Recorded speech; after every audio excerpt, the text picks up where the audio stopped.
my wife and we went down last year, and we really wanted to bring somebody else down there, kind of show their reactions anew, the ones that we probably had 3 or 4 years ago when we started going down. Careful, when opening the ribbon, items may have shifted during flight.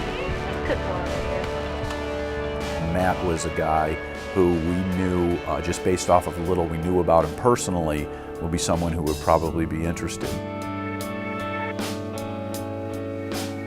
You know, I haven't ever been on a missions trip, and I've wanted to go to Haiti, especially, you know, after the earthquake a couple years ago. I'm honored that Jim asked me. Of all the people he could have asked, he asked me, so I'm thankful for that, and to come experience this whole new world, really. Matt called me during the season, said that he had a pretty cool opportunity, asked me if I would like to go. Thought it'd be a great trip to bring my dad on, and also a great chance to hang out with Matt for a couple days and see something that I knew was going to change my life.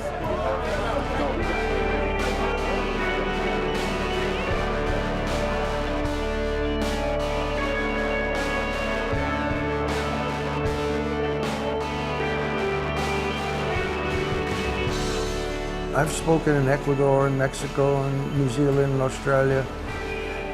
I've had my share of travel, but you know, I came to support my son Mark and Matt.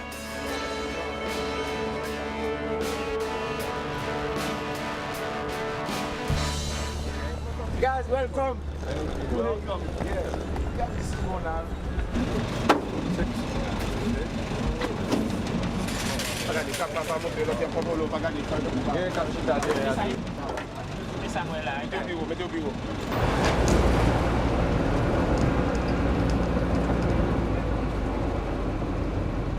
Glad my dad didn't sit back here. Yeah. He'd have been tore up the rest of the trip.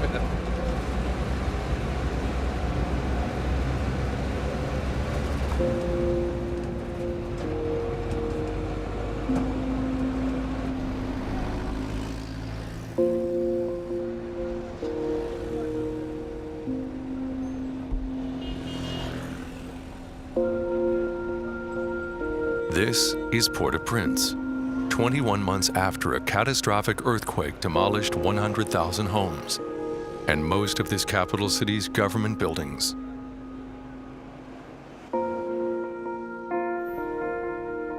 The amazing thing is how a drive through Port-au-Prince is a multi-sensory experience, because it's not only what you're seeing and what you're hearing, but with the craziness of the bouncy roads, it's what you're feeling, but then it's also what you're smelling. See those pigs right there? What? Look at the pigs walking up and down that hill. And it's the people, and it's the people coming up to your truck, and all those things hit you immediately.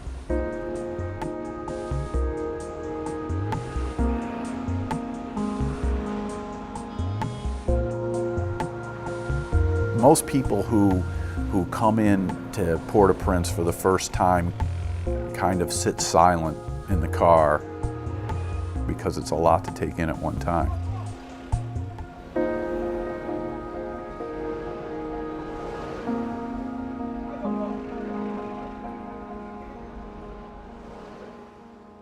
Wow.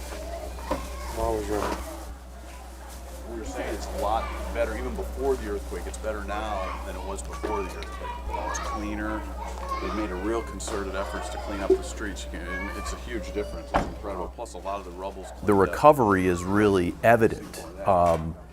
It's interesting, though, because it's almost a positive and a negative. And why I say that is it's positive that it's recovering, but it's a negative because a lot of the rebuilding and the work that's being done, theoretically, at some point, is going to come to an end.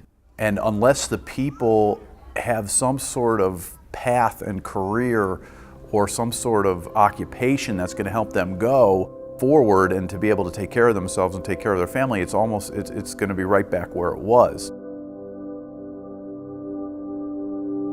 And so the day's going to come when people are going to stop giving the people things. They're going to be gone. And the question is, are they going to be prepared to take care of themselves? And that's what we're working on.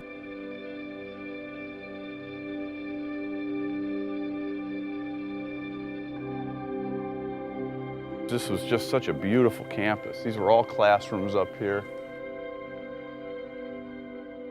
This was one of the administration buildings in the college, and everything is left kind of exactly as it was. What obviously you're seeing is the second floor has fallen down onto the first floor.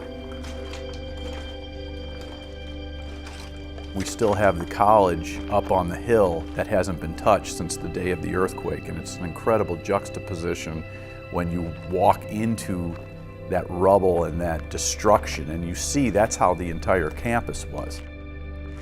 And not one person was killed on our campus, which is incredible because the time it happened was in the afternoon.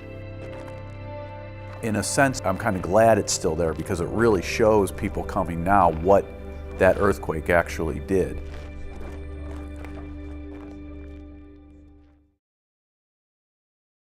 Is this it right here?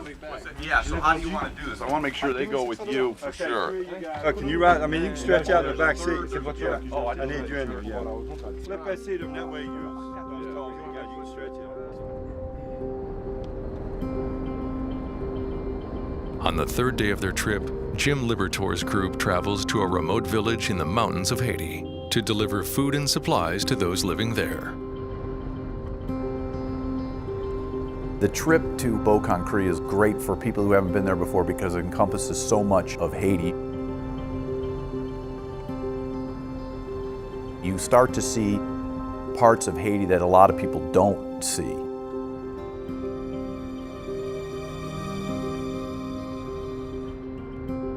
Beauconcree is up in the mountains on the opposite side of Port-au-Prince.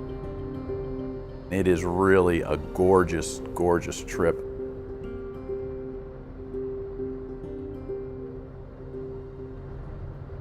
These are kids who are really the kind of the poorest of the poor. They weren't affected structurally by When the you get to the certain place in the road, you just pull your truck over and you unload all your supplies, and there's some of the Beauconcree villagers will come down and help. We take about a 20-minute, half-hour walk to the river that we have to cross. You can see this is going to be the transportation up here that's waiting for us to take the food and the different provisions we brought for these people. And then you have out your hollowed out trees that are the canoes that you throw everything in, and you've got your ferrymen basically who are going to take you to the other side.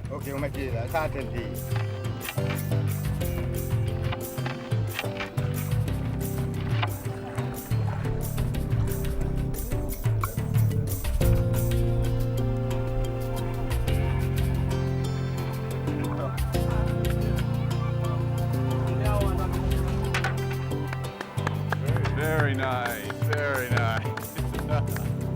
Your team of mules is waiting for you to pack them up and take the stuff up the mountain to the people in the village.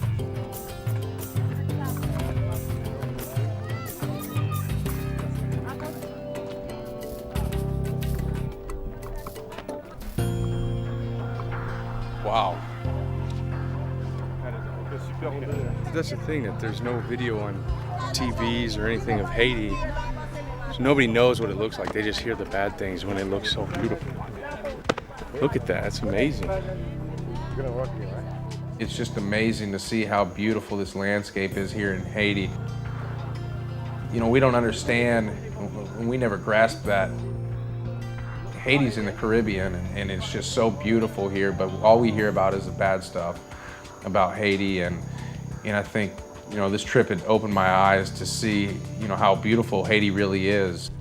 Au revoir.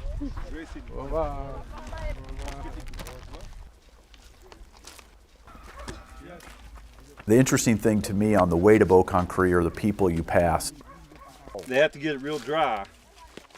They'll be grinding this corn, and basically every meal that they get, which isn't going to be that many, it will be cornmeal. You really see, you see dirt poor people who have nothing.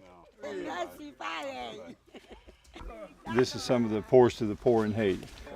Once the rainy season stops, they'll be basically eating cornmeal and millet. That's all they have. One of the things we're hoping to do, look at these kids, feed them, and then also to try to follow them up on some public health. We can make a difference up in this area. And a lot of people say you can't sustain it. Well, I know God can, and that's why we come. You guys, easy. Oh, yeah. Okay. Yeah. Oui, voilà, pareil. Au revoir. Bye bye. D'accord. D'accord. Au revoir. Oui, content de faire connaissance avec vous. Oui.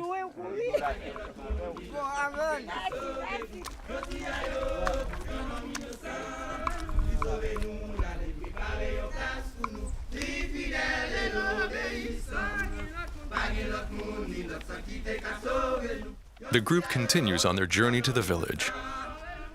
Along the way, being treated to what is perhaps an impromptu worship service.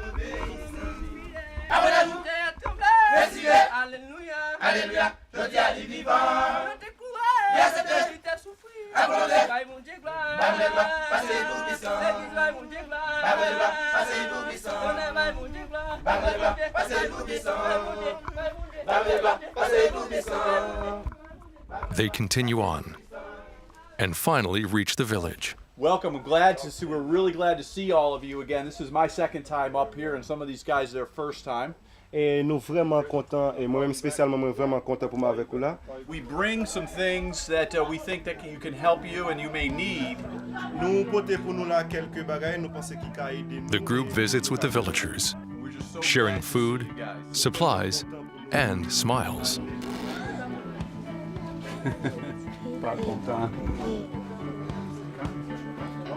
Visitors to this remote region of Beaucancré are not a frequent sight.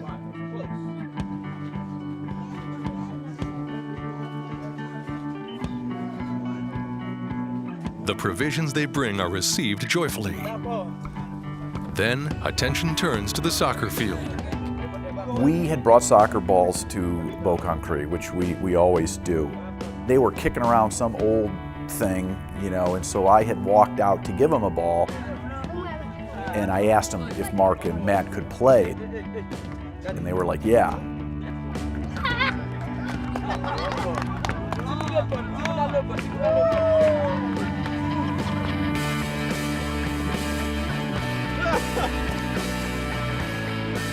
All these kids started to come out to watch LeBlanc, the Whiteys play.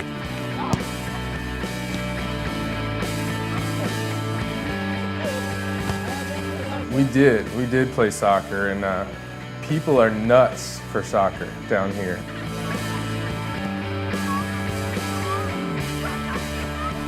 I was kind of a soccer star back, when I was 10 or 11. So I kind of took it easy on these guys out there. But it was fun. I mean, we had a great time playing soccer with them. Matt, to this day, will talk about the one shot he had that hit the post and didn't go in. I kicked it off the pole just to, I didn't want to score. I didn't want to make them feel bad because that's their sport. Soccer's their game. That's how you play soccer. I just dabble in it, really.